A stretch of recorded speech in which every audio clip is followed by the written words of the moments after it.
అధికారంలోకి రాకముందు మాది కక్ష సాధింపు మనస్తత్వం కాదని డబ్బాలు కొట్టారు. కట్ చేస్తే గెలిచిన మరుక్షణం నుంచే ప్రజా గొంతుకై ప్రభుత్వాన్ని నిలదీసే ప్రతిపక్ష పార్టీ నేతలను లక్ష్యంగా చేసుకుంటున్నారు.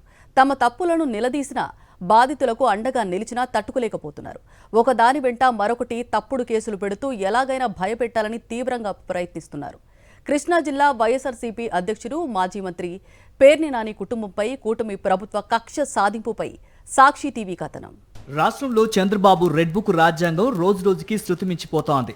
తప్పుడు ప్రచారాలు, అసత్యాలు, అబద్ధాల హామీలతో గద్దెనెక్కి జనాన్ని నిండా ముంచేసిన చంద్రబాబు సర్కార్ను ఎవరైనా ప్రశ్నిస్తూ ఉంటే తట్టుకోలేకపోతున్నారు. ముఖ్యంగా వైఎస్ఆర్సీపీ తరపున ప్రజా గొంతుకై ఎవరైనా నిలదీస్తున్నా, ప్రభుత్వం తప్పుల్ని ఎండగడుతున్నా వారిపై కక్ష సాధింపు చర్యలతో రెచ్చిపోతున్నారు. అధికారంలోకి వచ్చింది మొదలు వైసీపీ నేతలు, కార్యకర్తల్ని రకరకాలుగా ఇబ్బంది పెడుతూ వస్తున్న చంద్రబాబు సర్కార్ ఇప్పుడు అక్రమ కేసుల రూపంలో వేధింపులతో చెలరేగిపోతోంది. ఉమ్మడి కృష్ణా జిల్లాలో వైఎస్ఆర్సీపీలో సీనియర్ నేత అయిన మాజీ మంత్రి పేర్ని నానిని టార్గెట్ చేసి అనేక రకాలుగా ఇబ్బందులు పెడుతోంది. కూటమి ప్రభుత్వ వైఫల్యాలను, దుర్మార్గాలను ఎండగడుతున్నందుకు అక్రమ కేసులతో అణిచివేయాలని చూస్తోంది. గత 20 నెలలుగా ఒకదాని వెంట ఒకటి అక్రమ కేసులు పెట్టి వేధిస్తూ వస్తున్న కూటమి సర్కార్ తాజాగా మరో అక్రమ కేసును పేర్ని నాని, ఆయన తనయుడు పేర్ని కిట్టుపై బనాయించింది. మచిలీపట్నం 6వ వార్డు కొబ్బరి తోటలో జనసేన పార్టీ కార్యకర్త శ్రీపతి విజయ్ కుమార్ ఇంటిని టీడీపీ నేతలు దుర్మార్గంగా కూల్చివేయించారు. లక్షల రూపాయల పెట్టుబడితో ఇంటిని నిర్మించుకుంటున్న విజయ్ కుమార్ ను 6వ వార్డు టీడీపీ ఇన్ఛార్జ్ దిలీప్ గజానికి 5,000 చొప్పున లంచం డిమాండ్ చేశాడు. అందుకు విజయ్ కుమార్ ససేమిరా అనడంతో అతనిపై కక్షగట్టి మరీ వందల మంది పోలీసులు, మున్సిపల్ అధికారుల బందోబస్తు నడుమ జేసీబీతో అతని ఇంటిని నేలమట్టం చేశారు.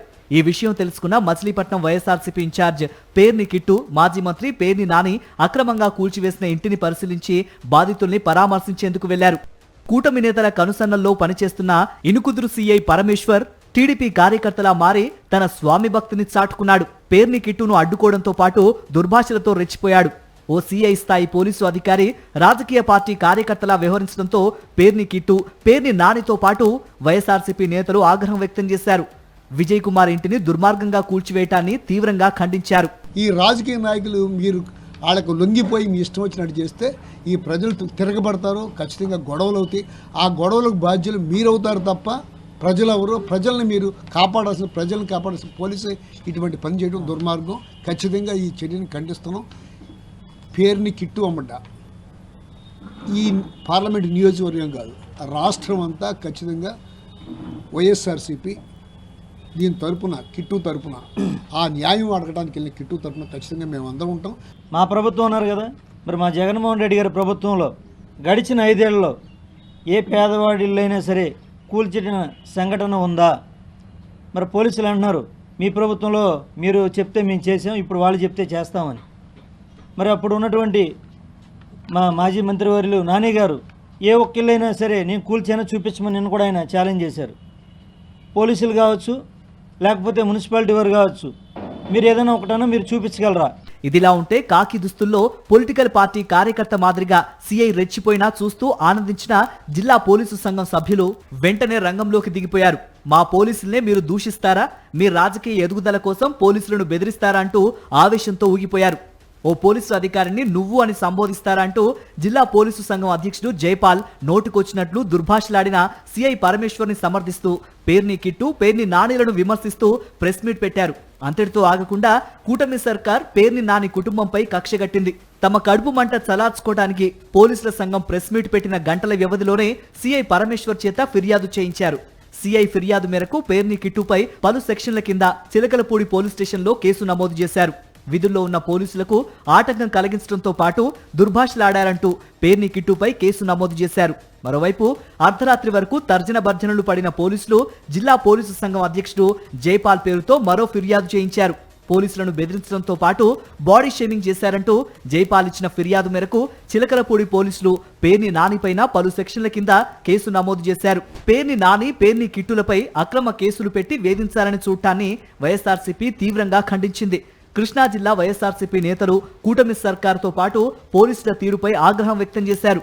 పేర్ని నాని, పేర్ని కిట్టులపై కేసులు పెట్టిన పోలీసులకు సీఐ పరమేశ్వర్ మాట్లాడిన మాటలు నీతి వాక్యాల్లా కనిపిస్తున్నాయా అని నిలదీశారు.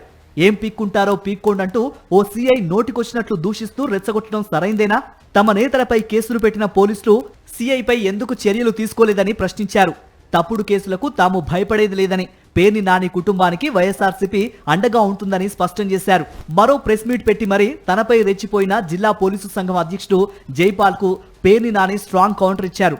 పోలీసులు వ్యవహరిస్తున్న తీరును, అధికార పార్టీ నాయకుల అడుగులకు మడుగులొత్తుతున్న వారిని, దుర్మార్గంగా వ్యవహరిస్తున్న పోలీసుల్ని తాను ప్రశ్నించానని, ఎవరిని కించపరచలేదని పేర్ని నాని స్పష్టం చేశారు.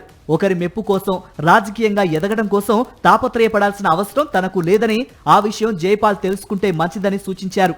పోలీసులు పెట్టే అక్రమ కేసులు ఎక్కువ రోజులు నిలబడవని, కేసులు పెట్టి వేధించినంత మాత్రాన తాను ప్రశ్నించడం మానేస్తానని సంబరపడొద్దని హెచ్చరించారు. పోరాటం చేస్తున్నటువంటి కృష్ణా జిల్లాలోని వైఎస్ఆర్ కాంగ్రెస్ పార్టీ ప్రతి కార్యకర్తకి అండగా ఉద్యోగం చేయటమే నా విధి నిర్వహణ.